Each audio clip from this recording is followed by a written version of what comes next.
versículos 23 ao 25, lá está escrito que Jonas profetizou durante o reinado de Jeroboão II.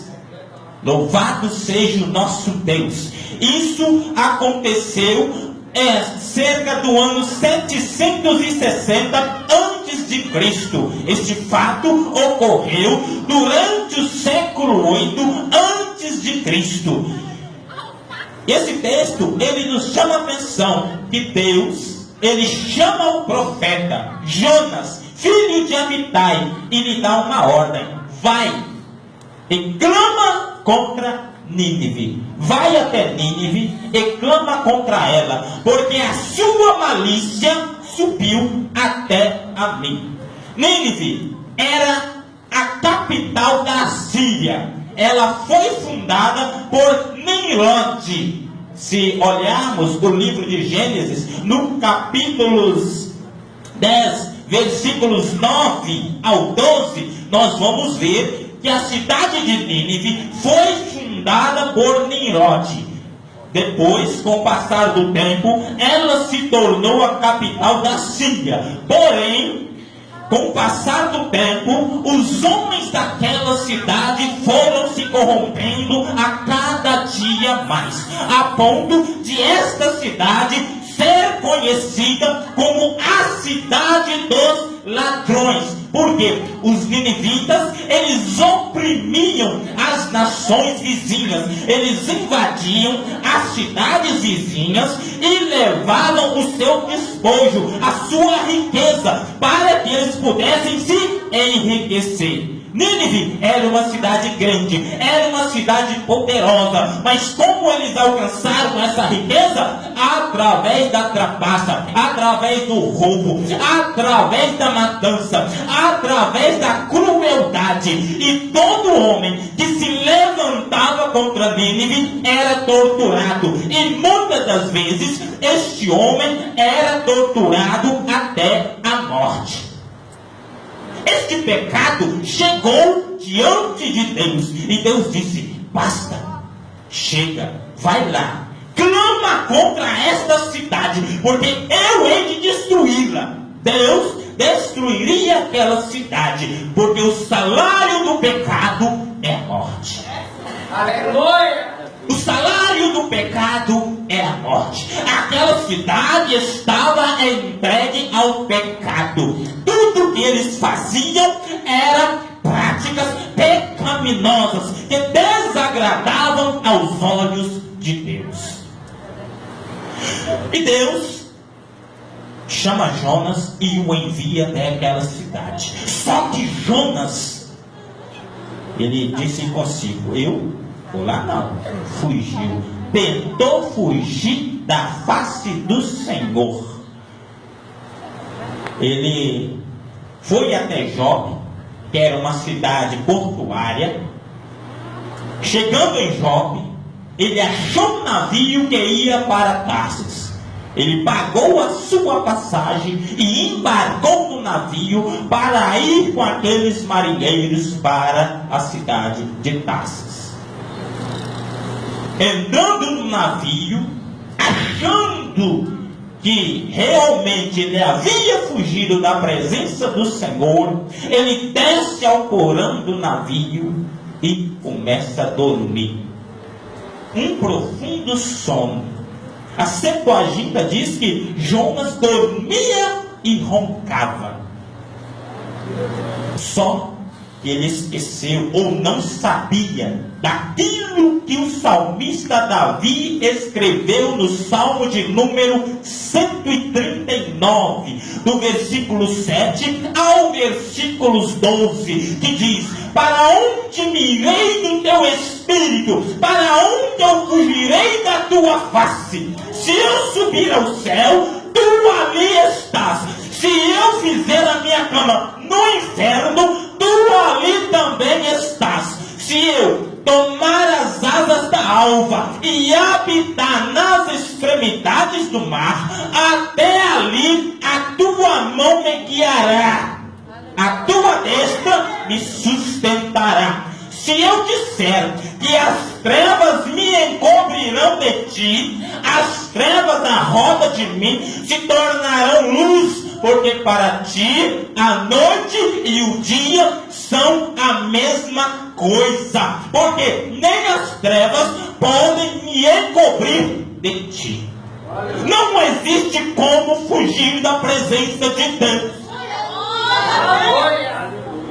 Tem pessoa que acha: Deus me deu uma ordem, não vou cumprir não, vou sair da igreja, estou fugindo da presença de Deus. Você está enganado, meu irmão.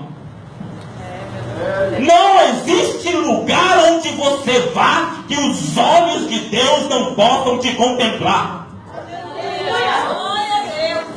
No livro de Hebreus, no capítulo 4, no versículos 13, está escrito que todas as coisas estão nuas e patentes diante dos olhos daquele com quem haveremos de tratar. Todas as coisas estão nuas e bem visíveis diante do nosso Deus. Até as trevas. Deus vê o que existe no meio delas, porque as trevas e a luz para Deus são a mesma coisa. Os olhos dele conseguem ver qualquer coisa. Não tem como se esconder da presença de Deus, não, meu irmão. Não tem como. Você pode ir em qualquer lugar, no céu, na terra, no inferno. Não existe lugar onde você consiga esconder da presença de Deus. Sabe por quê? Porque o nosso Deus possui um atributo intransferível por nome de onipresença. Através da onipresença, ele se faz presente ao mesmo tempo em todos os lugares do céu, em todos os lugares da terra e em todos os lugares do inferno. Aí você pode até me dizer assim: mas até no inferno sim, porque até no inferno o nosso Deus é Senhor.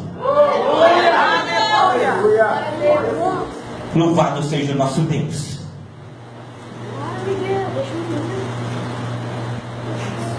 Versículo 4 diz: mas o Senhor mandou ao mar um grande vento, e fez-se no mar uma grande tempestade, e o navio estava para quebrar-se.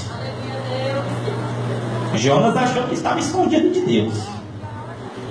Deus estava contemplando Jonas. E Deus chama a atenção de Jonas através da tempestade. Ali havia um navio.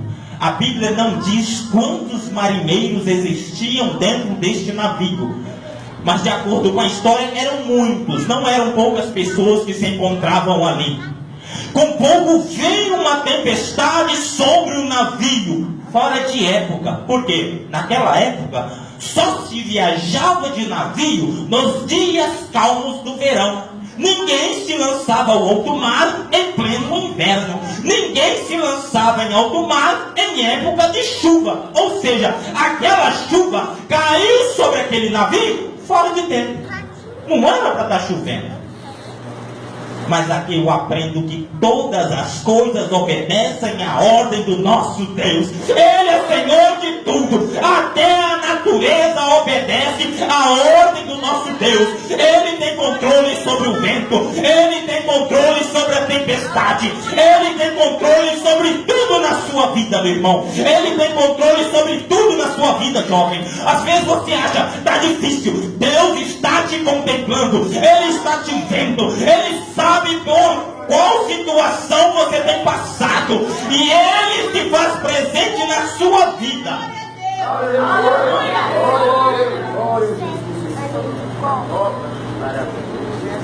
Então os marinheiros temeram e clamavam cada um ao seu Deus. Os marinheiros não eram servos do Deus Altíssimo. Os deuses que eles serviam eram deuses fenícios. Cada um começou a clamar ao seu Deus, mas nada adiantava, porque aquela tempestade estava ali por ordem do Deus onipotente.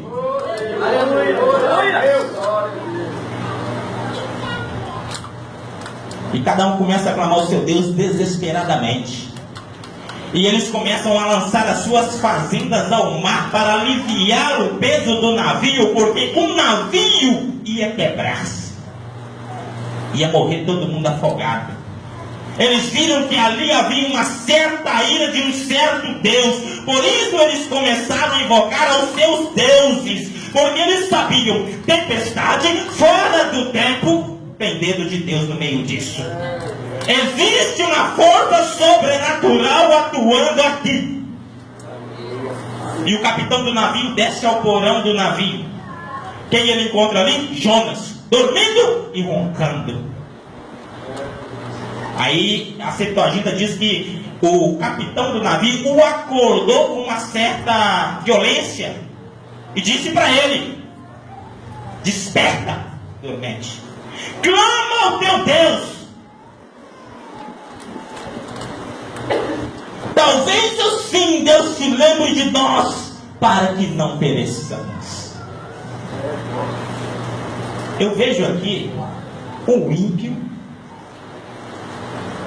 falando para o crente para ele orar. Ora, crente, o negócio está difícil, ora aí, crente. O crente sendo advertido pelo ímpio a buscar o seu próprio Deus. Às vezes a tempestade está caindo sobre a vida do irmão e ele não está nem aí para a oração. A vida está indo de mal a pior, ele precisa orar. E às vezes é necessário que Deus use o ímpio para falar com ele, que é necessário ele buscar ao Senhor. Porque no livro de Isaías, capítulo 55, versículo 6, está escrito: buscai ao Senhor enquanto se pode achar, invocai-o enquanto está perto.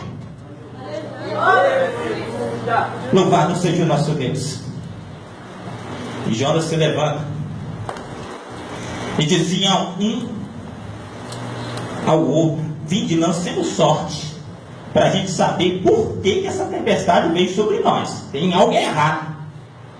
Eles lançaram sorte, e a sorte caiu sobre Jonas. Aí é onde entra o versículo 8 do nosso tema. Então lhe disseram: declara-nos tu agora, por que razão nos sobreveio este mal? Que ocupação é a tua? Que ocupação é a tua? Eu acho interessante aqui, qual era a ocupação de Jonas? Ele era profeta do Senhor. A ocupação dele era ser profeta. Ele era profeta, um autêntico profeta do Deus Altíssimo. E você, jovem, qual é a tua ocupação? Qual é a tua ocupação? Deus tem um chamado para a vida de cada jovem que está aqui. Na vida de cada jovem que está aqui. Deus tem um chamado na vida de cada um de vocês. Deus, Ele tem um chamado de coisa grande para a vida dos jovens desta igreja, para a vida dos jovens deste campo. O Deus onipotente, Ele é poderoso. E quando você crê nesse Deus onipotente, Ele te dá uma vitória tal que quando você alcança esta vitória, você olha e diz: mas eu não merecia isso, mas o Deus que você serve te abençoou. Maravilha, Jesus. Glória a Deus. É verdade. E de onde vens? Qual é a tua terra? E de que povo és tu? E ele lhes disse: eu sou hebreu e temo ao Senhor, o Deus dos céus, que fez o mar e a terra seca. Então aqueles homens, eles se encheram de temor e perguntaram: rapaz, tu fizeste isso conosco, trazendo sobre nós a ira do seu Deus? Porque o texto não diz detalhadamente quais foram as palavras que Jonas declarou para os marinheiros, mas ele contou tudo detalhadamente, o que havia acontecido e qual era a sua missão. E Jonas fala com ele, fala com os marinheiros: olha, agora tem um jeito, pegue-me e lance-me ao mar, e assim o mar se acalmará da sua fúria. Quando Jonas fala isso com os marinheiros,